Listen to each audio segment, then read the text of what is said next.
बिस्मिल्लाहिर्रहमानिर्रहीम। मुअज़्ज़ज़ सामीन, अज़ीज़ तलबा, हाज़िर हुए आज एक नए लेक्चर के साथ। हमारा इलेक्ट्रिकल टेक्नोलॉजी के कम्प्लेक्स सर्किट के लेक्चर में एक बड़ा ही अहम लेक्चर है जिसको आज हम डिस्कस करने जा रहे हैं।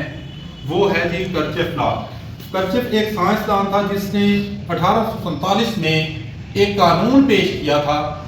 वो कानून इलेक्ट्रिकल टेक्नोलॉजी के कम्प्लेक्स सर्किट के अंदर बहुत ज़्यादा इम्प्लीमेंट है, बल्कि हमारे जो जितने भी इलेक्ट्रिकल के कम्प्लेक्स सर्किट्स हैं इंडस्ट्री में, उन सब के अंदर हम वोल्टेज ड्रॉप और करंट का जो ताल्लुक है और इसके अंदर जो पेचीदगी हैं वो इस कर्चफ लॉ की मदद से, कर्चफ के कवानीन के ज़रिए से हम हल कर सकते हैं। और हमारे इलेक्ट्रिकल टेक्नोलॉजी के सर्किट्स को इस लॉ ने बहुत ज़्यादा इजी बना दिया है। इसके ज़रिए हम अपने पेचीदा सवालात भी हल करते हैं और बहुत सारे सवालात जिनके हल हम डेली लाइफ के अंदर बड़ी परेशानी में होते हैं, तो जब हम कर्चफ लॉ अप्लाई करते हैं तो हमारे लिए वो बड़ा सिस्टम एक आसान, सादा और हर जगह का, हर लेंस का, हर ब्रांच का और हर नोड का हम लोड्स नोट कर सकते हैं और उसके मुताबिक उस पूरे सिस्टम की किसी खास ब्रांच की हम रेजिस्टेंस और वोल्टेज ड्रॉप भी मालूम कर सकते हैं। तो आइए देखते हैं कि कर्चफ लॉ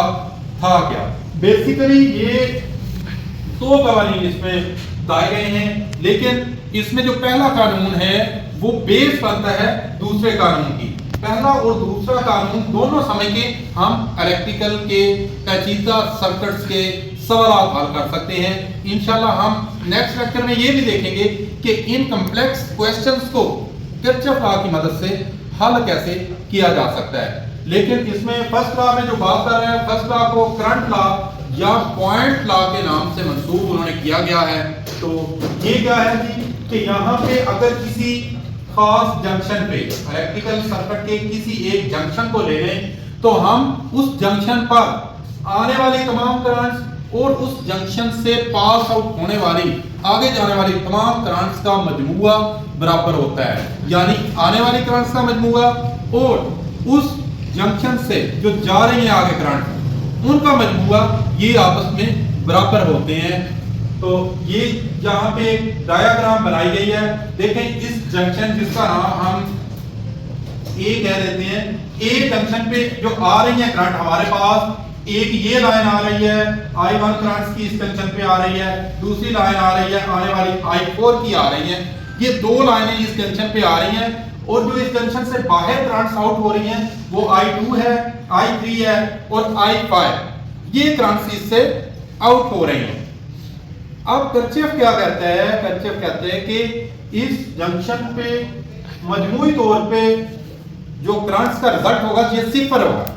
ये क्या होगा जी? करंट्स का मजमूआ सिफर होगा, यानी जितनी करंट्स आती हैं उतनी ही जाएंगी, जिसको यहाँ पे लिखते हैं कि इन दोनों करंट्स का जो मजमूआ होगा वो क्या होगा जी? वो सिफर होगा। Sigma I is equal to 0। ये देखिए, आने वाली करंट्स को लिखें, जाने वाली करंट्स से बराबर लिखें, तो हमारे पास सिग्मा I सिफर आता है। ये कर्चफ का पहला कानून है जो हमने याद रखना है। दूसरे कानून का नाम वोल्टेज या मेश लॉ। मेश बेसिकली ऐसी चीज को कहते हैं जो क्लोज सर्किट होता है, जो बिल्कुल एक पॉइंट से शुरू होता है सर्किट, यानी कि ये ए से शुरू हुआ, बी सी डी और दोबारा ए पे आ जाता है। ये सारा एक मैश कहलाएगा। ये सारा क्या कहलाएगा जी? एक मैश कहलाएगा, क्लोज पाथ कहलाएगा। तो वो कहता है कि वोल्टेज या मैश लॉ के अंदर क्या है कि इस मैश के अंदर लगाई गई रेजिस्टेंसेस और करंट्स के रेजिस्टेंसेस और उसमें से गुजरने वाली करंट्स का जो हासिल ज़रब होगा, इसमें तमाम रेजिस्टेंसेस जो लगाई गई हैं और इसमें जो करंट्स गुजर रहे हैं, इन रेजिस्टेंस और करंट्स का हासिल ज़रब वोल्टेज ड्रॉप, हम आम ज़बान में इसको कहते हैं कि वोल्टेज ड्रॉप होता है IR, वोल्टेज ड्रॉप के बराबर होगा। तो इसको हम सादा कह सकते हैं कि वोल्टेज ड्रॉप का मजमूआ उस सर्किट में अप्लाई की गई EMF के मजमूए के बराबर होता है। यानी कि किसी भी क्लोज लूप के अंदर, किसी मैश के अंदर जितने भी वोल्टेज ड्रॉप होते हैं, वो जितने वोल्टेज उस बंद और उस क्लोज मैश के ऊपर EMF अप्लाई की गई है इसके बराबर होंगे।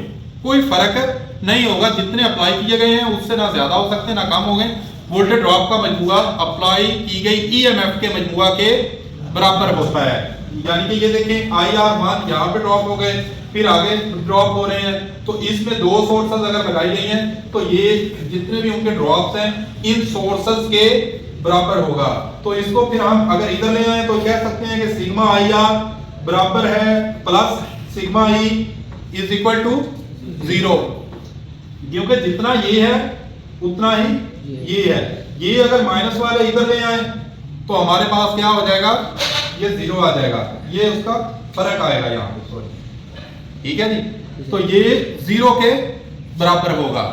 तो ये दूसरा उसका कानून है। यहाँ पे ये जो चीजों की नंबरिंग की है ये मैंने कोडिंग की है कि देखें ए पॉइंट से हम चले हैं, ए पॉइंट से हम चले हैं, यहां तक ए की करंट गुजर रही है। अगर इस करंट को नाम दें तो हम I1 करंट ले लेते हैं कि इस नोड पे या इस जंक्शन पे जो करंट आ रही है I1 पीछे से आ रही है। अब हम फर्ज करते हैं करंट लॉ को इस्तेमाल करते हुए कि इसमें से आउट हो रही है जो करंट वो I2 है, तो बाकी नीचे कैसे करंट जाएगी? तो फिर हम कह देंगे कि I1 में से जो I2 करंट निकल गई, बाकी जो बचेगी वो नीचे जाएगी। तो ये किरचॉफ करंट लॉ को इस्तेमाल करते हुए इस कॉम्प्लेक्स सर्किट को हम हल करते हैं, करंट को मार्क करते हैं कि भाई आने वाली करंट और जाने वाली बराबर होंगी। तो इसका मतलब है कि यहाँ पे I1 आ रही है, I2 अगर यहाँ से जा रही है तो बाकी जो बचेगी वो I1 में से जो I2 निकाल देंगे वो बाकी बचेगी। पहले असूल को इस्तेमाल करते हुए यहाँ पे हम फिर करंट की नंबरिंग करते हैं और इसी तरह से फिर हम इसकी डायरेक्शन भी पहले असूल को देखते हुए वाजे करते हैं। क्लियर हो गया जी। फिर दूसरा असूल लगा के इस सर्किट को सॉल्व करते हैं कि IR पहले रेजिस्टेंस पे ड्रॉप, दूसरे पे drop is equal to E। फिर दूसरे मैच को पकड़ते हैं, यहां से देखते हैं इस पे drop is equal to E जो इस सर्किट की EMF होगी। और इसको फिर हल करते हुए ये देखना है कि अगर आपका मैच, ये देखें आपका मैच तो जा रहा है ऊपर को, करंट आ रही नीचे को, यहाँ पे फिर हमने सिंबल्स उनके चेंज कर देने हैं। अगर मैच की पोजीशन और करंट की पोजीशन सेम होगी, सर्किट में मैच की पोजीशन और करंट की पोजीशन सेम होगी तो प्लस का साइन आएगा।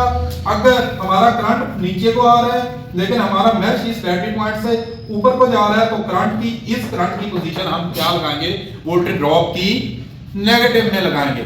इस तरह से इन सर्किट्स को हल करेंगे।